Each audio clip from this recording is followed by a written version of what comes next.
Hey everypony! It's only been maybe a full 24 hours since I started my channel, and I'm loving the reception and the discussions we've been having. I'm actually really enjoying myself, which is a total surprise because I never thought my opinions were worth much discussion at all. The only thing that spoiled my mood was YouTube being a jerk and not allowing me to use an icon.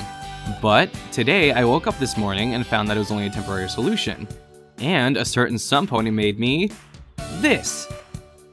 Just look at this thing, it's so, oh my god, I loved it. It's so awesome. Thank you so much, Mixalana Pony. I love it so much. Sorry, I got carried away. But just look at this thing! Okay, so as you all have noticed, I've been going in chronological order of each episode.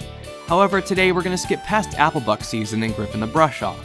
The reason why we're skipping these and heading straight into Boastbusters is because I feel like I don't have much to say regarding those two. Applebuck season is by far one of my favorite episodes because I love Applejack to bits and has my favorite scene in the show. Applejack, can we talk? Applejack, can we talk? Can bees squawk? I don't think so. No, can we talk? 20 stalks? Bean or celery? No, I need to talk to you. You need to walk to the zoo? Well, who's stopping you? I need to talk to you. Oh, well, why didn't you say so? And I can't really find anything to discuss about it besides how awesome I think it is. If I were to discuss what I thought about Griffin the Brush-Off, I'd probably end up speaking about Gilda. But my thoughts on Gilda are pretty much what TheoryBrony describes. She's a bitch and inauthentic. And she's the core aspect of that episode. By the way, if you do want to hear about those episodes, go watch TheoryBrony's thorough analysis videos. He does a fantastic job at breaking these episodes apart. That being said, let's talk about the great and powerful Trixie and her debut, Boastbusters. So the episode begins with Twilight practicing her magic while Spike continues to talk her up as being a fantastic magic user and thinking that there's no other unicorn with her kind of ability. Immediately after saying that though, Snips and Snails barge in out of nowhere, screaming about a unicorn with amazing magical prowess. Interestingly enough though, Twilight's expression after they spoke about the unicorn looked more upset than curious, though she quickly shakes that feeling off and asks about the unicorn. This is where we get to meet Trixie. From basic observations, it's pretty apparent that Trixie's special talent is performance magic.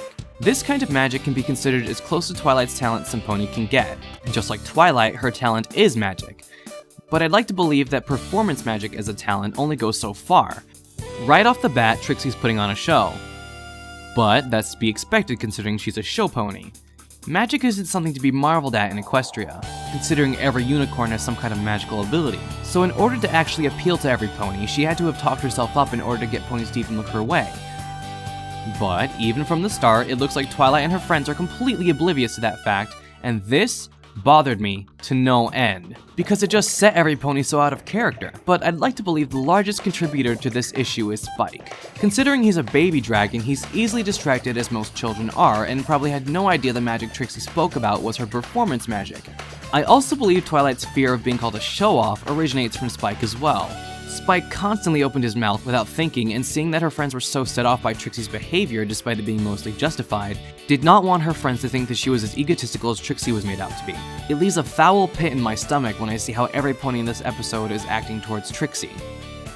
While I did say I don't have a dislike for any episode, this episode at least gets my vote for having the characters so out of character that I couldn't even recognize them anymore. All of them jump to the conclusion that it's not an act, when it's clear as day to any pony watching that it is.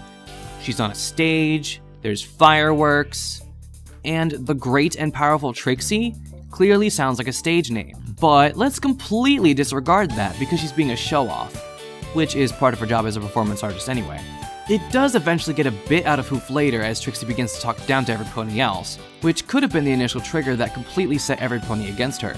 The part where she invites members of the audience up on stage to perform against her so she could best them could be seen in two ways. One is that Trixie was intentionally trying to make every pony else look stupid, or two is that Trixie was inviting them on stage so she could demonstrate her performance magic. It's not completely uncommon for magicians to invite audience members on stage anyway. I find it kind of odd for her to boast about her magic and then allow an Earth Pony and Pegasus to come up on stage considering they can't even do magic. I believe the reason she didn't object to Applejack or Rainbow going up on stage was because it gave her the opportunity to show off her magic.